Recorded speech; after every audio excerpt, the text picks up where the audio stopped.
300명이 넘는 사상자를 낸 이태원 참사 희생자들의 위로와 회복을 위해 한국교회 지도자들이 한자리에 모였습니다. 예장합동교단이 대전 세로남교회에서 워크숍을 개최해 총회의 비전을 설명하고 팀워크를 다지는 시간을 가졌습니다. 기독교 대한감리회 군선교 교역자회가 군선교 현장 사역자들을 위해 영성 아카데미를 열었습니다.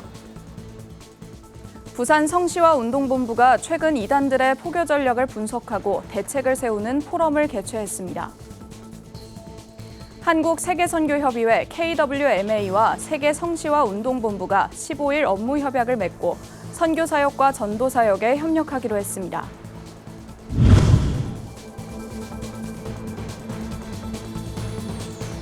시청자 여러분 안녕하십니까? 구티비 뉴스입니다. 온 국민에게 충격을 안겼던 이태원 참사를 두고 교회 지도자들이 한자리에 모여 위로와 회복을 기도했습니다. 자리한 목회자들은 참사로 고통받는 이들을 일으켜 세우는데 교회가 앞장서야 한다며 트라우마 치유센터 설치 계획을 밝혔습니다. 보도에 장정훈 기자입니다. 이태원 참사 희생자들의 가족과 나라의 회복을 위해 한국교회가 한자리에 모였습니다. 한국교회 총례답이 주최하고 73개 교단이 참여한 위로와 회복의 예배가 16일 여의도 순복음교회에서 열렸습니다. 이날 예배에서 설교한 기독교 대한 하나님의 성회 이영훈 대표 총회장은 고난당한 자들을 위해 이들의 회복을 위해 한국교회가 함께 기도하며 힘을 모아야 한다고 당부했습니다. 슬퍼서 주저앉는 자들은 일어나라고 말씀합니다. 우리를 둘러싸고 있는 모든 절망의 결박을 우리는 풀어버려야 되는 것입니다. 한국교회가 교파를 초래 하나가 되어 이번 이태원 참사로 인해 고통받고 있는 모든 사람들을 돕고 일으켜 세우는 일에 최선을 다해야 할 것입니다. 이날 예배에는 교계뿐 아니라 정치권도 한마음으로 회복을 위한 위로의 메시지를 전했습니다. 윤석열 대통령은 강승규 시민사회 수석의 대독을 통해 한국교회는 우리 이웃이 아픔을 겪을 때마다 늘 함께했다며 희생자와 유가족, 국민들을 위해 기도해 주시기를 당부한다고 전했습니다. 정진석 국민의힘 의원과 김회재 더불어민주당 의원은 여야가 협력해 12구 참사를 수습해 나가겠다고 다짐했습니다. 한교총은 보다 직접적인 회복을 위해 트라우마 치유센터를 설치해 운영할 계획입니다. 앞서 여의도 순복음교회가 이태원 참사 희생자 유족을 위로하기 위해 기부 의사를 밝혔던 10억 원 기금이 치유센터에 쓰이게 됩니다. 우리 사회의 이 트라우마를 교회가 짊어져 보려고 합니다. 전문가 그룹에게 위탁을 하여 이 모든 치유센터를 건립하고 치유의 기회를 만들어가도록 하십시다. 1000여 명이 넘는 대학교 교수들이 상담센터를 위하여 헌신할 준비를 하고 있습니다. 한교총도 무겁게 일에 앞장서겠습니다. 소강성 목사의 헌시에 이어 강학근 한교총 공동대표회장, 김기남 한교총 공동대표회장, 김한영 예장합신 총회장의 회복을 위한 간절한 기도가 이어졌습니다. 교회 지도자들은 유가족을 위한 위로를 넘어 12구 참사가 사회적 상처로 남지 않길 바라는데 마음을 모았습니다. 오늘의 예배가 회복의 불씨가 되어서 고통받는 이들이 위로받고 아픈 상처가 치유가 되며 한국 교회가 살아나고 우리 사회가 회복되는 놀라운 역사가 일어나기를 간절히 원하옵나이다. 구티비 뉴스 장정훈입니다. 대한예수교장로회 합동교단이 산하위원회와 기관 임원들이 참석한 가운데 총회 워크숍을 마련했습니다. 향후 총회가 나아갈 방향을 모색하고 팀워크를 다지기 위해서인데요. 현장을 김효미 기자가 취재했습니다. 대한예수교장로회 합동교단이 제107회 총회 워크숍을 15일 개최했습니다. 이날 총회는 총회 상비부장과 상설특별위원장 등 임원 100여 명이 모인 가운데 기관의 비전을 설명하고 팀워크를 다지는 시간을 가졌습니다. 107회기 총회 주제인 샬롬 부흥 기관 연합 비전 설명회 시간에서 권순웅 총회장은 이번 총회가 나아갈 방향에 대해 언급하며 하나님과의 샬롬, 지혜로운 생각, 전략적 사고, 섬김의 리더십을 강조했습니다. 샬롬은 바로 오프링이다. 예수님이 제물 되셔서 그 희생 제물을 드림으로 인해서 하나님과의 언약의 회복, 그 상태가 바로 샬롬이다. 언약의 회복을 통해서 우리가 하나님과의 샬롬을 우리가 만나게 되고, 권 총회장은 총회를 섬기는 일을 감당할 때 기도와 섬김의 자세로 한국교회의 샬롬을 위해 노력하자고도 당부했습니다. 이어진 주제 강의 시간에는 지용근 목회데이터 연구소장이 한국교회 트렌드 2023을 주제로 포스트 코로나 시대 달라질 목회 상황과 과제에 대해 발표했습니다. 지 소장은 플로팅 크리스천 등 포스트 코로나 시대에 변화될 한국교회의 모습을 소개했습니다. 플로팅 크리스찬이다. 그러니까 지금 코로나 이후에는 그 붕 떠 있는 그런 크리스찬들이 많을 것이다. 60% 정도가 현장 예배를 나오고 있고 나머지 40%는 그 현장 예배를 안 나오는 거예요. 그러니까 영적인 욕구는 있는데 but not religious. 그러니까 제도권 교회에는 관심 없는 사람들이에요. 교회에 가서 사람들하고 섞이고 싶지 않은 사람들이에요. 또 지영근 소장은 앞으로 포스트 코로나 시대의 교회의 대응 방향으로 소그룹 시스템을 구축해야 하며 이를 위해 소그룹 리더를 잘 양육해야 한다고 강조했습니다. 총회는 오는 22일 샬롬 부흥 강사 훈련, 내달 19일 전도자 수련회 등 다양한 일정을 통해 총회를 바로 세우고 침체된 한국교회를 살리는 데 역량을 쏟겠다는 계획을 밝혔습니다. 구티비 뉴스 김현미입니다. 대부분 교회에 처음 나온 청년들을 대상으로 복음을 전하게 되는 군선교 현장은 다음 세대 사역의 최전선이라 불릴 만큼 국내 선교의 핵심입니다. 하지만 동역자 하나 없이 부대 내에서 헌신하는 사역자들에겐 나름의 어려움이 있을 것으로 예상되는데요. 교단 차원에서 이들을 초청해 위로와 격려를 전하고 함께 신앙을 다지는 자리가 마련됐습니다. 권현석 기자가 보도합니다. 기독교 대한감리회 군선교 교역자회가 15일 찾아가는 영성 아카데미를 개최했습니다. 감리교 군선교 교역자회는 코로나19로 어려움을 겪는 군선교 사역자들에게 위로와 격려를 전하기 위한 자리를 마련하고 있습니다. 지난 3월부터 진행된 찾아가는 영성 아카데미는 군부대 교회에서 헌신하는 사역자들과 교단 내 지역교회 목회자들이 만나 함께 신앙을 다지는 프로젝트입니다. 부대 교회가 출입이 제한되고 또 어떤 것도 할 수 없는 그런 상황이 오다 보니까 이래서는 안 되겠다. 팬데믹 과정 속에서도 잃어버리지 않는 예수 생명을 우리가 먼저 갖자 하는 취지에서 우리가 훌륭하신 선배님들 교회를 찾아가면서 우리가 이 프로젝트를 실시하고 올해 마지막 순서인 7차 아카데미에선 서울 열림교회 이인선 목사가 특강에 나섰습니다. 이 목사는 미래 목회 키워드라는 주제로 군선교 사역자들이 현장에서 만나는 청년 세대의 특성을 설명하고 효과적인 선교 전략을 제시했습니다. 이 목사는 MZ세대는 과거와 달리 강요에 의해 움직이지 않는 세대라며 이들이 자발적으로 예배에 참여하게 하는 아이디어들을 사역자들과 지역교회가 협력해 마련해야 한다고 강조했습니다. 누구의 강요에 의해서 요즘 아이들은 움직이지 않습니다. 그렇기 때문에 뭔가 여러분들이 아이들이 교회에 올 수 있는 그런 기회들을 계속 주셔야 됩니다.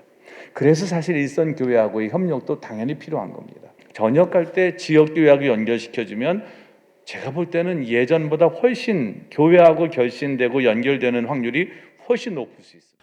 함께 일하는 동역자 없이 때로는 외로움도 겪어야 했던 군선교 사역자들은 함께 신앙을 공유하는 자리에 감사를 전했습니다.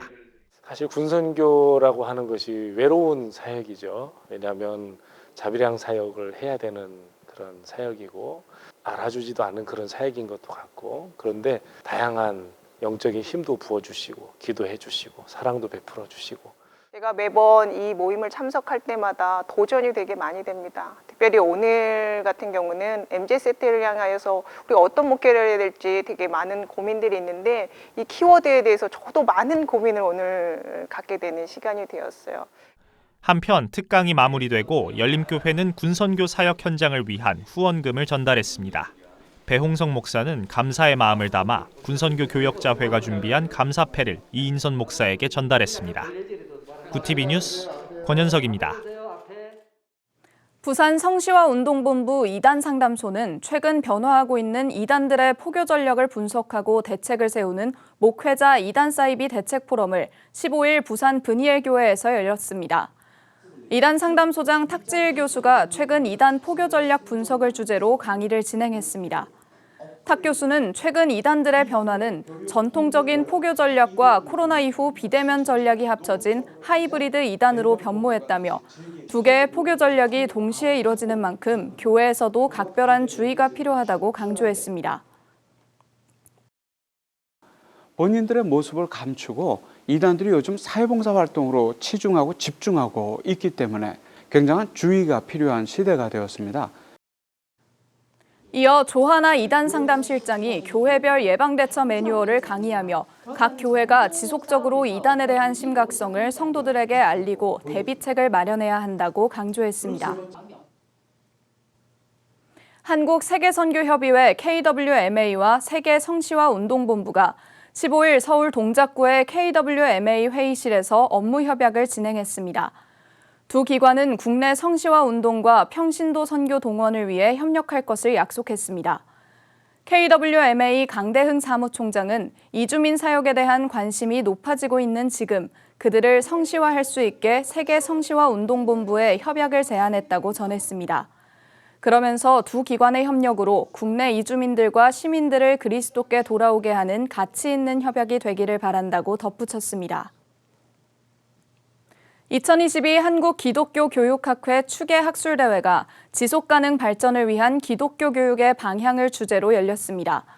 지난 12일 서울 연세대학교 원두 신학관에서 발표 형식으로 진행된 가운데 한국기독교교육학회 김정준 회장은 지속 가능한 발전은 미래 세대가 필요를 충족시킬 수 있는 가능성을 없애지 않는 범위에서 현재 세대의 필요를 충족시키는 발전이라고 설명했습니다. 이날 학술대회에선 연세대학교 이호영 박사의 ESG 경영과 기독교, 총신대 이종민 박사의 유네스코 지속가능 발전 교육에 근거한 기독교 교육의 실천 가능성에 관한 연구 등이 발표됐습니다. 청주 성서신학원과 청주 상당교회가 민노아 선교사 입국 130주년 기념 선교대회를 15일 개최했습니다. 한국명 민노아로 불리기 원했던 밀러 선교사는 1892년 11월 15일 조선에 입국해 도산 안창호 선생을 길러내는 등 교육에 힘썼으며 전도지로 복음을 전하는 전도지의 사도로 불렸습니다. 찬송가 예수님은 누구신가, 공중나는 새를 보라 등을 작사한 것으로 잘 알려져 있습니다. 선교대회에 참석한 최승 대청교회 원로 목사는 민노아 선교사의 전도지는 1902년부터 1936년까지 한글이 어떻게 변천돼 왔나를 알 수 있는 귀중한 자료라고 발표했습니다. 이어 교회사를 전공한 최재건 박사는 밀러의 신앙, 신학의 분석과 체계화, 한영 자료집의 집대성, 평전 등은 우리에게 남은 과제라고 말했습니다.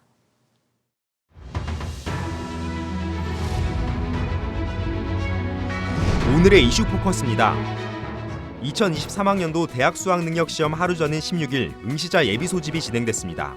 이번 수능을 치르는 한 학생은 내일이면 끝나니 후련한데 아직 실감나지 않는다고 소감을 전하기도 했습니다.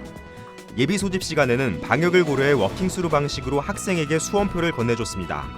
올해 수능 응시 지원자는 50만 8,030명으로 전년보다 1,791명 감소했습니다. 일반 시험장에는 코로나19 유증상 수험생을 위한 분리시험실이 설치되고 별도 시험장의 경우 재택치료자 시험실과 재택격리자 시험실로 구분됩니다. 한국전력이 발전사들로부터 전력을 구매하는 도매 가격인 개통 한계 가격의 상한제가 내달부터 1개월 단위로 시행될 예정입니다. 도매 가격의 상한을 정해 한전 적자폭을 줄이려는 게 목적입니다. 16일 정부와 에너지업계는 산업통상자원부는 전력 긴급정산 상한가격 도입을 골자로 하는 전력거래가격 상한에 관한 고시 규칙 개정을 추진 중이라고 밝혔습니다. 이달 말 산업부 산하 전기위원회 상정 의결을 거쳐 내달 1일부터 상한제를 시행할 계획입니다. 북한이 일본 열도를 통과한 중거리 탄도미사일 기념 우표를 발행하며 핵무력 강화 기조를 재확인했습니다. 북한 조선우표사는 16일 홈페이지에 김정은 국무위원장이 전술핵 운영부대 미사일 발사를 지휘하는 장면을 담은 새 우표 도안을 공개했습니다. 도안에는 국가 핵전투무력의 현실성과 전투적 효과성, 실전 능력 과시라는 문구가 담겼습니다. 김 위원장이 북한군 전술핵 운영부대, 장거리 포병부대, 공군 비행대의 훈련을 지휘하는 모습과 함께 사진 설명으로 조선인민군 전술핵 운영부대들의 군사훈련을 지도하시는 경애하는 김정은 동지라는 문구도 넣었습니다. 지방세 또는 지방행정체제 부과금 1,000만 원 이상을 1년 넘게 내지 않은 고액 체납자 10,000여 명의 명단이 공개됐습니다. 전자담배 원료를 수입해 제조 판매하는 김준엽 씨가 담배 소비세 190억 1,700만 원을 내지 않아 고액 체납자 전국 1위의 불명예를 안았습니다. 전두환 전 대통령은 지난해 11월 사망하면서 명단 공개 대상자에서 빠졌습니다. 그는 지난해까지 총 9억 8천여만 원을 체납했습니다. 행정안전부 최병관 지방재정경제실장은 앞으로도 성실하게 납세하는 대부분 주민들이 박탈감을 느끼지 않도록 고액 상습 체납자에 대해 엄정히 대응해 나갈 계획이라고 밝혔습니다. 구티비 뉴스 장현우입니다.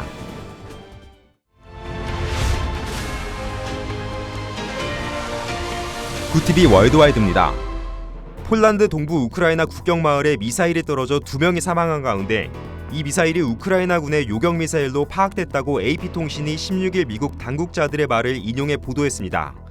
익명을 요구한 미국 관리 3명은 지난 15일 폴란드에 떨어진 미사일은 러시아 대규모 공습에 대응하기 위해 우크라이나군이 발사한 것이라고 밝혔습니다.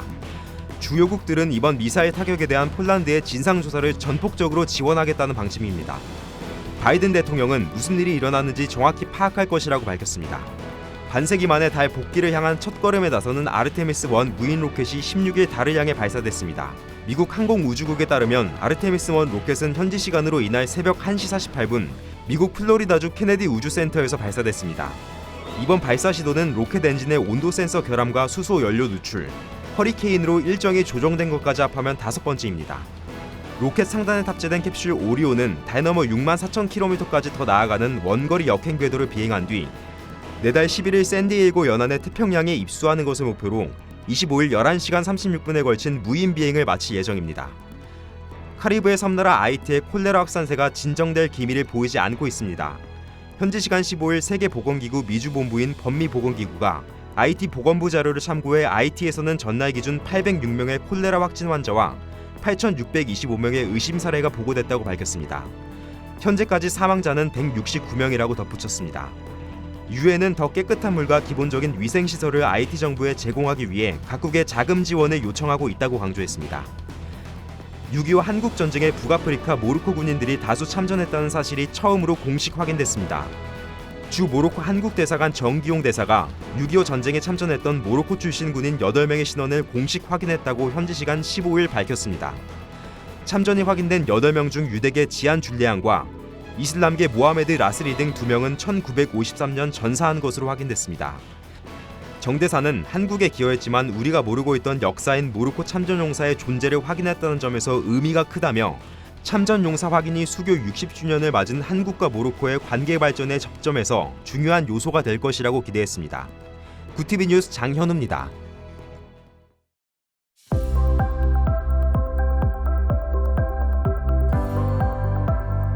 수능일인 내일 기온의 일교차는 크겠지만 예년과 달리 수능 한파 걱정은 없겠습니다. 최저기온은 6도 정도로 오늘만큼 쌀쌀하겠고 한낮에는 16도까지 기온이 큰 폭으로 오르겠습니다. 미세먼지는 나쁨에서 보통 수준을 보이겠습니다. 이어서 전국 날씨입니다. 내일 한낮 최고기온은 서울 16도, 강릉 18도, 대전 17도가 예상됩니다. 남부지방은 대구 17도, 광주 19도, 부산과 제주는 18도를 보이겠습니다. 날씨였습니다. 결전의 대학 수학능력 시험일이 내일로 다가왔습니다. 여러 가지 이유로 준비에 어려움이 많았을 수험생들 모두 수고 많았습니다. 마음을 가다듬고 심기일전하는 평안한 밤 되기를 바랍니다. 이상으로 뉴스를 마칩니다. 함께해 주신 여러분 고맙습니다.